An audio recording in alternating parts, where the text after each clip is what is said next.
Greetings guys, gals, non-binary pals, and welcome back to another video.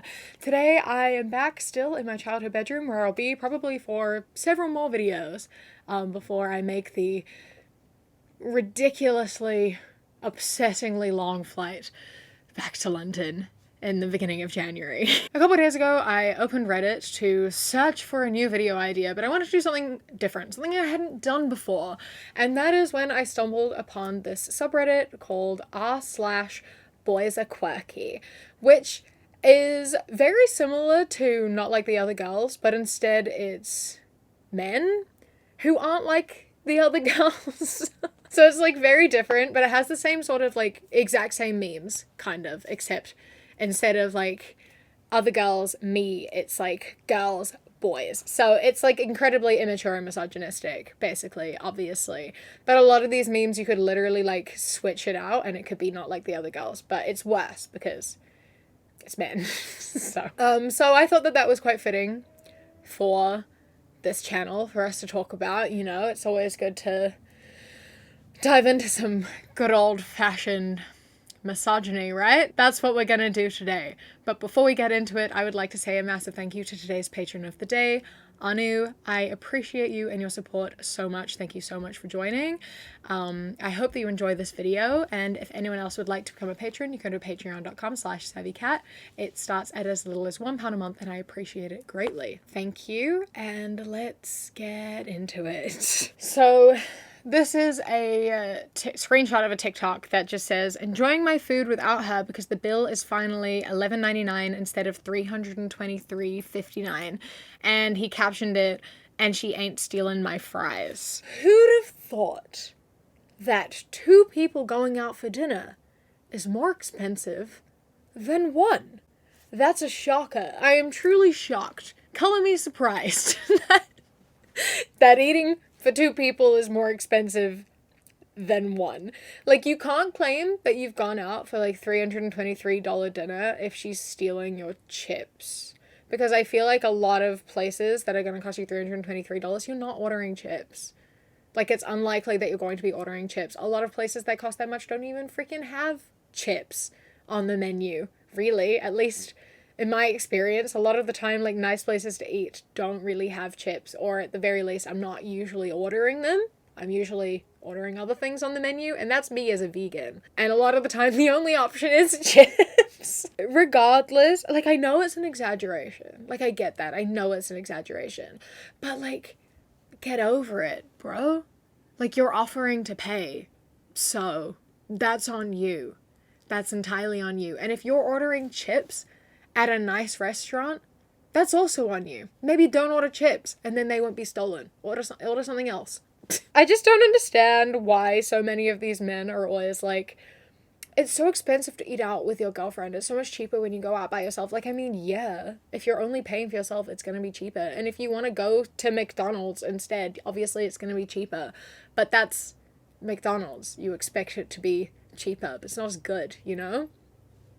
Anyway, boys walking in a crowd. Swerve. It's like swerving around people. Girls walking in a crowd. I'm the juggernaut bitch and like just bowling people over. And this I find so amusing because no, this is quite literally the opposite of how that works. That's absolutely not how this works ever. Men never move out of the way. Men always expect women to move out of their way. They walk in a straight line and they're not moving for anyone. Sure, they might move for other men, but they're not moving for women. That's not something they're doing. And so, like, maybe they do see it like this when a specific woman doesn't dodge them and they want to keep going in a straight line. They might bump into each other, and then obviously the man is gonna be like, this bitch didn't move out of the way. That's so rude. But, like, neither did you, bro. Neither did you, bro. I saw a TikTok about this a few years back, and ever since then, I've noticed it constantly. I'm constantly aware of it. I'm aware of the fact that I don't want to move out of the way for men, but I always end up doing it because otherwise I'm going to get crashed into and I don't feel like being yelled at by a man. So I'll always step out of the way, but it happens every time. They never move. You have to move for them. And when you don't, they make memes about you and say that women never move out of the way for anyone, when that's just not even true, because we're always moving out of the way. And now that I've mentioned this, if you've never noticed that before, and you are a woman or like feminine presenting, I'm sure you'll notice it more now. Because how guys use Alexa. I'm getting cold. Alexa, increase the temperature. How girls use Alexa. I'm getting cold. Why isn't Alexa acknowledging that I'm cold? Fine. Alexa, I'm ghosting you for a week. Just painting out women to be stupid for no reason. Like, bro, I'm sorry she ghosted you, but based on this meme, you absolutely deserved it. You absolutely said or did something misogynistic and deserved being ghosted. I'm sorry. Like, I'm not usually for ghosting. I think that it's not a very nice thing to do, but I think sometimes you do deserve it. And you absolutely did. So... no one's getting upset. No one is acting like this. Or I'm sorry, people get upset when I say no one. Very few people are acting like this. And if they are, it's not necessarily a gendered thing either. Like, that's the thing, right? Is a lot of the time these things aren't actually gendered. It's just people being misogynistic and wanting to hate women and call us stupid. No one's expecting Alexa to do anything if you don't directly ask her, because that's literally how the software works. We are aware of that. We know that. So this is how girls versus boys organize folders on their like desktop. The girls, my music, my project, my files. The boys, keyboard smash, keyboard smash, keyboard smash. Is this meant to be like a flex? Am I meant to be impressed? Am I meant to like give you an applause? Like, what do you want here? What were you hoping to accomplish from this? Like, I think that having your shit organized is a much better alternative, and I think that it would improve your life. And I'm saying this as someone who is god awful at organizing my desktop. I never fucking organize my desktop. My desktop is a mess. Nothing is in folders. Everything just exists on my desktop. And it pisses me off. It makes me so mad. But I've built it up like this for so long that like organizing it would just take forever. So I just haven't done it. And I wish I was an organized girly. I wish that I had folders that were nice and everything was in nice folders. Like, my camera roll is a mess. My desktop is a mess. My life is a mess. Like, but again, not really a gendered thing, because a lot of girls and women don't have their shit organized, and a lot of boys and men do. But like, overall, yeah, sure, maybe girls are tidier in their organization. That is something that, you know, we are instilled to be organizers, right? But like, thinking that that's like an inferior trait or something to be made fun of is quite silly. It's quite silly. This is a tweet that is captioned, "He was cooking," and it's a text from someone that says, "Women suck at mental illness. BPD man, poet. Autistic man, hacker genius. Depressed man, soulful lover. BPD woman, stupid bitch. Autistic woman, stupid bitch. Depressed woman, stupid bitch." And this has 48,000 likes, so that fucking sucks, doesn't it? Oh my god. Not all people with mental illness exist the same. Not all people with mental illness are artists. Not all people with mental illness are going to achieve what you think they should achieve because they have mental illness. And that is not a gendered thing. A lot of women with mental illness are very successful. They are very artistic and creative and do a lot of really cool shit. You know, everyone has their own interests and their own paths and their own form of self-expression, and that doesn't matter what your gender is. You just don't appreciate the shit that women do. You don't want to read poems written by women. You don't want to look at art created by women. You don't care about the skills that we have. You don't think women who are hackers are valid. Obviously, very telling through this tweet that you don't think any of those things are valid at all, and that you completely overlook women who, I don't know, do things, and who are living life with mental illness, and who are thriving, and not even who are thriving, who are just living, you know? Like, people who are mentally ill actually don't owe you anything either. Like, someone with BPD doesn't owe you poetry. Someone with autism doesn't owe you being a hacker genius. Like, you're painting everyone with one brush here, and you're painting all women as stupid bitch, which is pretty fucked up, but you already knew that. You got the likes, so I hope it was worth it. But, like, fucking hell. We are eating good across all fandoms this month, and there's stuff dropping that isn't even in this pic. And the picture is... Girls, this October. OMG, it's pumpkin spice season. Taylor Swift and Travis Kelce are so hot right now, and the ice spice drink is so good. Boys in October. And then it's a bunch of new video games. Because, obviously, you're only allowed one interest. If you like Taylor Swift, you can't also like video games. Those are the rules. It's just not allowed. Women don't like video games. Obviously, no women play video games. That's why there's so many female streamers. Women don't play video games. All women love Taylor Swift. No women play video games. And no men like Taylor Swift. And all men play video games. Like, bro. Here's the thing as well that I find really funny is the caption saying we're eating good across all fandoms this month, because fandoms in general are like very largely women-dominated spaces. Like online fandoms and such, I think in a lot of places are largely occupied by women and queer people.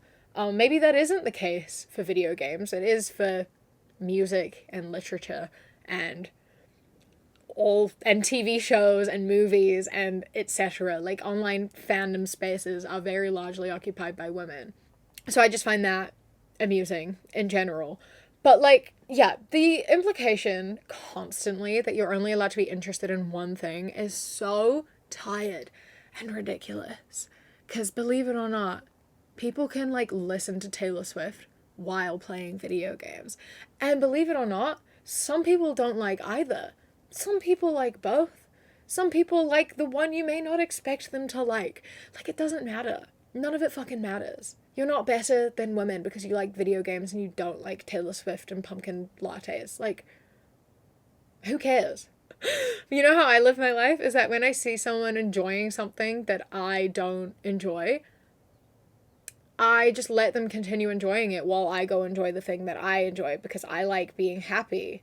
And I like other people being happy. So, you know, people enjoy something that I don't, fine, go enjoy that. I'm going to carry on staying in the thing that I enjoy. Very simple concept, really. It's very easy to understand. Girls, OMG, I had a dream about my crush last night. The average boy's dream. And it's just like a fight sequence from the show. And to this I say, dreams are gendered now? As far as I'm aware, everyone has a very different style of dream, and it can change depending on your medication, the temperature, what you ate, how you're feeling that day, your life circumstances, la la la. Oftentimes, my dreams personally are very reality-based. I do have incredibly mundane dreams. I dream about things that, you know, potentially could happen. I dream about just having conversations. I dream about doing the fucking dishes. I have dreams where sometimes I wake up and I talk about them as though they're memories, because I genuinely believe that they are memories. They are like that real.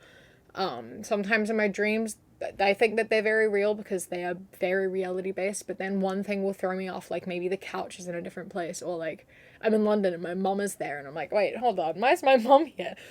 Things like that will like throw me off and make me realize that it's a dream. Whereas Kat has some of the most absurd dreams ever. Like, Kat has those fantastical, ridiculous dreams where literally nothing makes sense and you go slay a dragon and whatever. Mess. Just a big clump of confusing mess that sounds incredibly stressful and kind of terrifying a lot of the time. And then my sister has lucid dreams most of the time. She is aware that she's dreaming and she can control her dreams. So those are three very different styles of dream, just within like three, myself and the two people I'm closest to. So you're already well off base, bro. I don't think one is better than the other, honestly. I think that they're equally as valid and they can be equally, I mean, maybe yours are more entertaining, but they're just dreams, bro. They're just dreams. And they're not gendered. And you aren't winning the dream competition, really, because It doesn't seem like a great dream either, if I'm being completely honest, but, you know, maybe I just don't want my dreams filled with violence, but that's just me. Girls, after being called pretty for the 20th time today, and looking a bit, like, upset, I think that's the emotion trying to be conveyed here. But it's like the girl from Jimmy Neutron looking a bit upset, I think. And then boys after the mentally ill loner in the comment calls him based, and it's Jimmy Neutron doing the finger guns and smiling. What is this even supposed to mean? Like, what even is the purpose of this? What are you trying to prove here? I, like, don't understand the point to this. I haven't really understood the point to any of these. Like, these are all kind of ridiculous, but I don't quite understand what you're saying. Is it that, like, men don't get complimented enough? Is that what it is? Because, like, a lot of the time when girls are being called pretty a lot, it's not really warranted. They're not really asking for it to happen, and it can be really fucking annoying when you're in situations where you just don't want to be perceived, you know what I mean? And, like, being called pretty 20 times a day, a lot of the time they're coming from the perspective of thinking that a woman will post on Instagram and then get hundreds of comments calling her pretty. These men like to think that all women have, like, tens of guys in their DMs and in their comments. And I find it so funny because it's like you've clearly not got a single woman that you know in your real life, because a very large majority of women do not have large Instagram followings. A very large majority of women are not Instagram models. They do not have DMs full of messages from men. They are not having tens of comments on their photos calling them pretty. Like, that is a very small minority of women. You just exclusively follow Instagram models and then decide that that's the standard for women, which is just so inaccurate. Just not reality based at all. And if you are talking about the real world and being called pretty 20 times in a day, do you know how annoying that would be?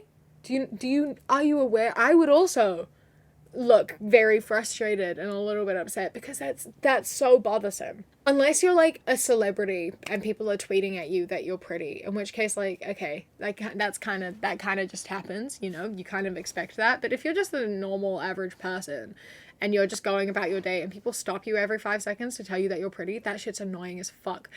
When I went to the US, I joked about dyeing my hair black next time I go, because I'm literally spending so much time of the day just saying thank you to people for complimenting my hair. And listen, maybe that sounds ungrateful, but I am not used to that culture. Where, like, literally every 5 minutes, you know, I'm in the middle of a conversation with someone, I'm doing something, I'm focusing, people will come up to me and be like, oh my god, I love your hair, and I'm like, thank you. Occasionally they'll expect more conversation, which I am not very good at, but, like, most of the time they're just complimenting my hair, which is nice, it's lovely, it's thoughtful. But after several hours of being interrupted very regularly for that compliment to happen, and then after several days of that happening all the time, you get a little bit sick of it. It does get a little bit tiring, and I am an introvert and I have social anxiety, and I do get a little bit exhausted from the constant hair compliments. And, like, I'm not saying I don't want people to compliment my hair. I find it very lovely. I don't want people to stop complimenting each other. But it is a much more American thing, for sure. I will get comments on my hair, like, once a day if I go out in London or here. Like, 3 times absolutely max. But in the US, it's, like, literally every 5 minutes, and I, like, genuinely cannot deal with it. It's just a little bit too much. It's just...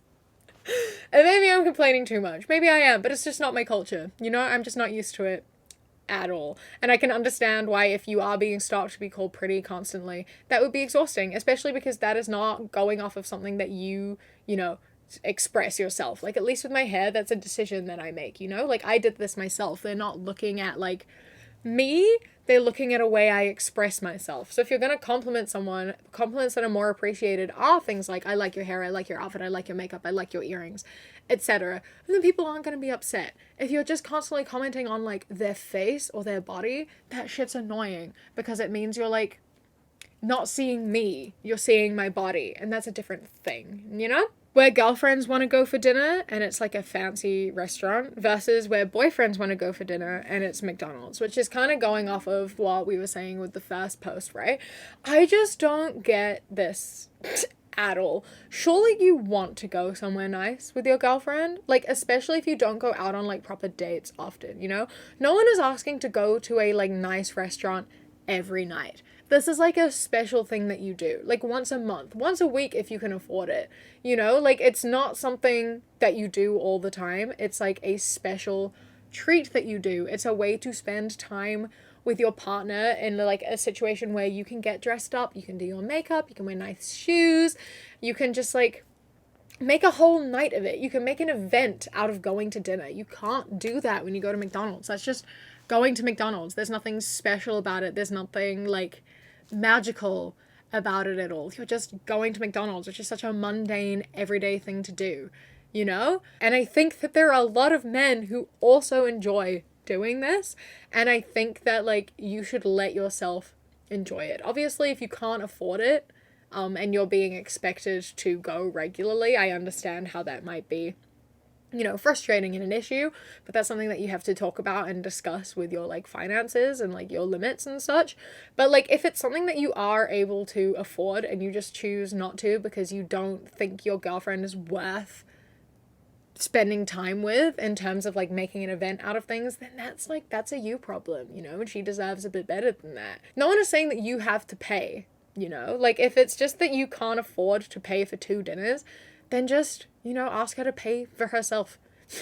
Like that shouldn't be a massive deal. I think that we should be paying for ourselves if and when we can, or like take it in turns or whatever is going to work best for you. Like, you know, you pay this time, she pays next time, or you split it, or like whatever. You've got to figure out something that works for you. If she expects you to pay every time and that's not something that you can afford to do, you need to have a conversation about it. This is graffiti on the wall in bathroom stalls. Girls' bathroom. I loved a boy who didn't appreciate me and it fucked me up. Boys' bathroom. And it's like a whole fucking paragraph. In the first age, in the first battle, when the shadows first lengthened, one stood burned by the embers of Armageddon, his soul blistered by the fires of hell and tainted beyond ascension. He chose the path of perpetual torment. In his ravenous hatred, he found no peace, and with boiling blood, he scoured the umbral plains, seeking vengeance against the dark lords who had wronged him. And then, like, a drawing. Although, hilariously enough, that's typed on. That's a photo of a bathroom wall that someone has typed on. That's not actually written on the wall, and there is actual graffiti that is behind it that's just scribbles. So nice try, but it absolutely does not actually say that on the bathroom wall. And also, no one's fucking reading that. No one's writing that. At least the one for the girls' bathroom is actually written on the wall. And like is short and I would read, you know, like it's not that deep. It's really not that deep. Calm down. Okay. It's bathroom graffiti. Get over it. And I'm assuming you've never actually seen graffiti in a woman's restroom before. So you can't really even make much of a comment, but I have heard that men's bathrooms are quite gross and women's bathrooms are typically a little bit less gross. So I think that we're still winning here. Despite whatever bathroom graffiti exists, I think that we're still winning. Anyway, I'm going to end this video here. I hope that you have enjoyed. A massive thank you to my Sprout and Above patrons whose names are up on the screen right now. And a huge thank you to my Kiwi Cat patrons. Harry, Bobby, Sparrow, Josh, Mandy, Ikazel, Jessica, Eldo, Danielle, Raven, Anoli Like Cannoli, Elias, Apollo, Taylor is Trying, Boston, Chris, Amelia, and Anu. I appreciate you so much. Thank you so much for joining. If anyone else would like to become a patron, you go to patreon.com/savvycat or click the top link in the description. For as little as £1 a month, you get my videos a day early, as well as podcasts a week early. And then for £3 and up, you get things such as outtakes, bonus mini podcasts, live streams, vlogs, and more. Don't forget to follow me on Instagram, The Queer Kiwi, and Twitter, That Queer Kiwi. I hope that you enjoy the rest of your day. Stay safe. Keep fighting. I love you. Mwah. Close your eyes, you replace the darkness.